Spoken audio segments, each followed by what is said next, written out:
নমস্কার বন্ধুরা, প্রতিমার লাইফস্টাইলের একটি ব্লগে আপনাদেরকে স্বাগত। আজকে ভাবলাম যে ভিডিও করব না, কিন্তু না করে পারলাম না। আমার এই জারবেরা গাছটা কলকাতা থেকে নিয়ে এসেছিলাম, তখন তো ফুলটা সঙ্গে সঙ্গে মরে গিয়েছিল।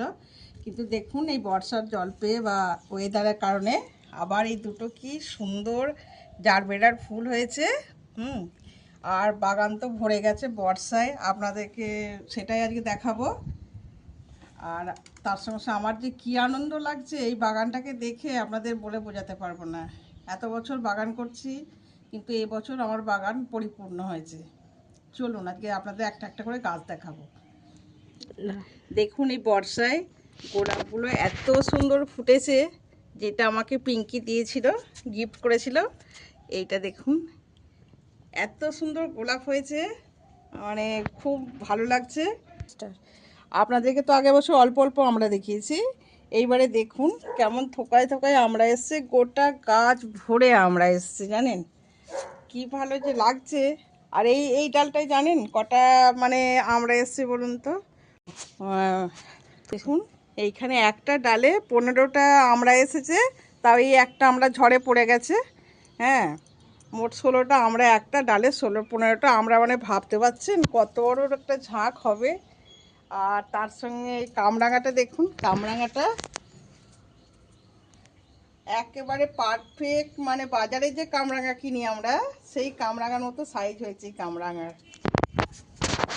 সেরা জিনিস ভেন্ডি হয়েছে, উচ্ছে হয়েছে, আর তার সঙ্গে এবারে আদা গাছ বসিয়েছি, আদার গাছও খুব ভালো হয়েছে। হ্যাঁ, দুটো পেয়ারাও হয়েছে। এই যে আন্দামান থেকে যে গাছটা নিয়ে এসেছিলাম, এতদিন আপনাদের দেখিয়েছি লঙ্কা হচ্ছে না। হ্যাঁ, এইবারে এত লঙ্কা, ভরপুর লঙ্কা এসেছে, মানে কি বলবো, দেখে এত ভালো লাগছে, গাছ ভরে লঙ্কা এসছে। এটা একটা টিনের মধ্যে বসিয়েছি। হ্যাঁ, খুব ভালো হয়েছে। আর লেবু গাছে লেবুও হয়েছে, এবারে খুব সুন্দর সাইজটা দেখুন। এত বছর যে আমি এই সাইজটা পাইনি, ছোট হতো, ঝরে যেত। তো এবছর খুবই ভালো হয়েছে। আর সবেদাগুলো সবই আমি তুলে নিয়েছি, আবার এই নতুন নতুন সব ফল ধরেছে। গাছটাকে মানে কেটে দিয়েছিলাম, ডাল গজাচ্ছে, ছোট ছোট সবেদা ধরছে।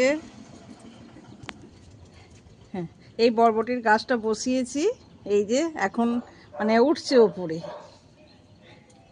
সিজনের সিম গাছ, তার কেমন ফুল এসে গেছে দেখুন। আমি ভাবলাম এটুকু গাছে হয়তো কিছু হবে না, কিন্তু দেখুন প্রত্যেকটা ডালে ডালে ফুল এসে গেছে। যদি সিমগুলো হয় আপনাদের আবার আমি দেখাবো। তার সঙ্গে পুঁই শাক।